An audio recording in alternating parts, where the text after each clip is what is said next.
Okay, so you guys remember Dr. Stephen Greer, okay? A lot of people love him, a lot of people hate him, right? He's a very controversial figure in the ufology community, right? And a lot of people have beef, a lot of people badmouth. He's like at a war with a certain group of the community, certain section, all that, And yeah, he's been coming out with a lot of fucking bombshells, and whether he's credible or not, we're gonna find out. Cause he has claimed that in 72 hours everything will change, and I don't know. It feels like we've heard this from him before, with his Dead Man Switch, which was leaked. I don't know. It's all weird. Stephen Greer is a weird guy, but very interesting individual, and he looks pretty funny, right? So let's check out.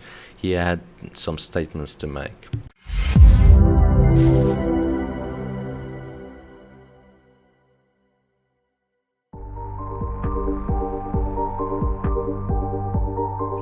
Hello, everyone. This is Dr. Stephen Greer, and this is the first episode of our podcast, the Dr. Stephen Greer podcast. And the reason we're starting this podcast now, rather emergently here today, is because we have a group of people who are in the process in the next 72 hours or so who will be coming forward with a great deal of information and evidence related to the UFO and NHI or extraterrestrial issue. And I think the public is going to need to have a source of perspective and context and analysis to go to. And so I feel that this is the time for me to start a podcast like this. We're going to be eager to let everyone, put the word out that we're doing this, because I think without the context and interpretation, understanding, there'll be too many opportunities for the disclosure of this information to be manipulated, go sideways, and create all kinds of confusion. So I think when we do these, we're going to try to do them every week if possible. I'll be traveling a great deal with what's happening, but we have a portable setup here, and we'll just kind of do it on the road when I'm traveling. So we're going to keep all of you up to date, at least on a weekly basis, and maybe more than that if there are further breaking events. So Stephen Greer recently started his podcast, or yeah, he pretty much did. He had the channel, but he started doing like this podcast thing where he calls people up. I checked it out. At points it's pretty boring, but there's a few good stuff in there if you nitpick through, and So yeah, so I found this channel, and it looks pretty interesting. Might take a look at it every now and again if I need something to listen or watch, then I just search through that for you guys. Subscribe notifications on for that, and yeah, we're trying to get 500 subs. That's the milestone. Let's get 10 likes for this video, and let's continue watching. Yeah, I just want to give everyone sort of a good background context of how we got from there to here. And so it's a big story, 34 years of work.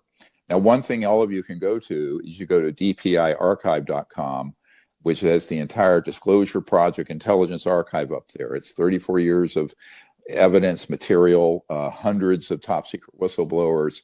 It gives you the location of 150 plus sites where UFO and UAP activity has been going. Some of them are key black sites that are that we've mapped, and all of that information is from some of the over 700 whistleblowers that I have debriefed over the years, and where we've gathered intelligence and information.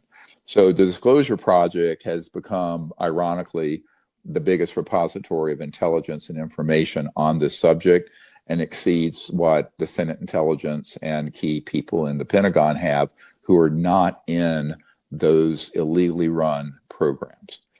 So Stephen Greer has released a archive before. I don't know if it's that exact one. Maybe it's updated, but the last time he made it public and announced it and hyped it up, I went through a lot of it. It's a massive archive of just weird stuff.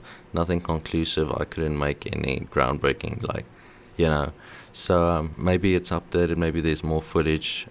There wasn't enough, nearly enough, credible footage, etc. Only documentaries and bullshit like that, right? So maybe it's got better stuff right now. Let me know in the comments down below. I would appreciate that. And want to emphasize that there are two governments dealing with this. There's the constitutional government. Most of the people in that government have no idea what's going on.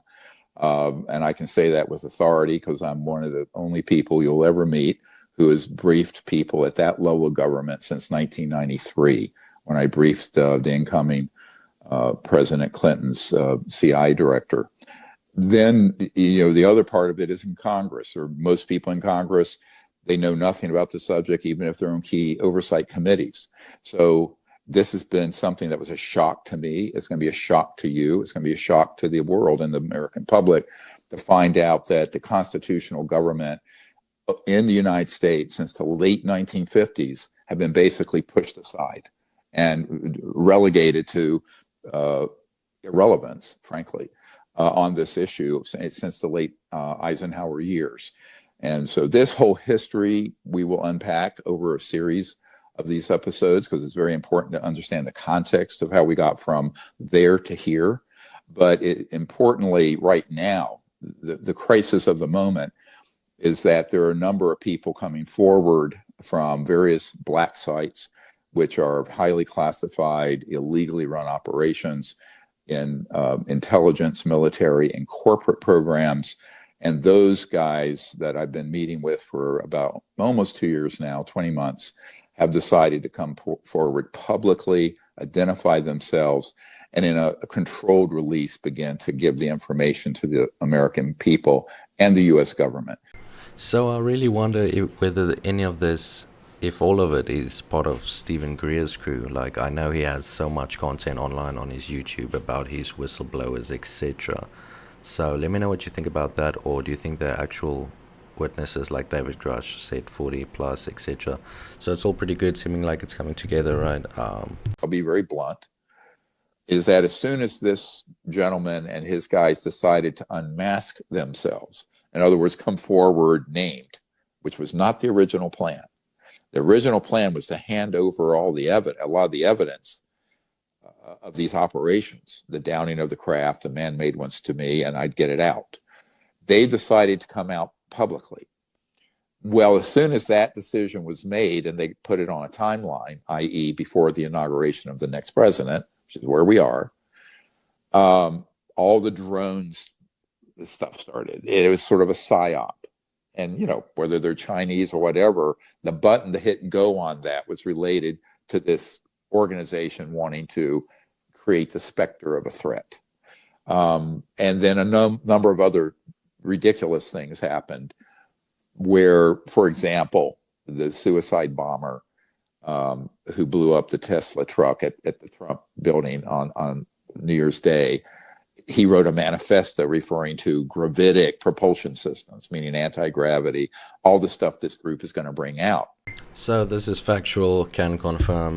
The FBI has also come out and stated that they believe that the manifesto that was sent to Sean Ryan show, etc., the guest or whatever, they all know each other, part of the US Army, secret, whatever the fuck, right? And supposedly he sent this and it was about anti-gravity propulsion. So shit's getting pretty real, guys. Someone died, he suicided while writing this bullshit. Like, was he manic? What the fuck's going on? Are all these people manic, right? And so everyone thinks that guy was one of our guys. He's not. He had no relation. In fact, no one in my network even had ever heard his name. But why did that happen? It appeared to be a psyop or something to create a tainted version of this. Now, we haven't all the details on it yet. We're investigating it, but it's not everything that meets the eye on that weird event. Same thing with all these drones and this weird fog stuff. There are people all over the internet saying that's an alien invasion starting. Well, all that started literally right after, around the time my meeting with the NOC, and who said, I'm going to come out publicly now. I'm going to actually unmask myself. And I'm going to be coming out with name, rank, serial number. That's a game changer. And particularly someone at that level with other people and representing information from 6 different black sites. And I've only been over the 2. So I know of the others. But the point I'm making here is that there is a risk here.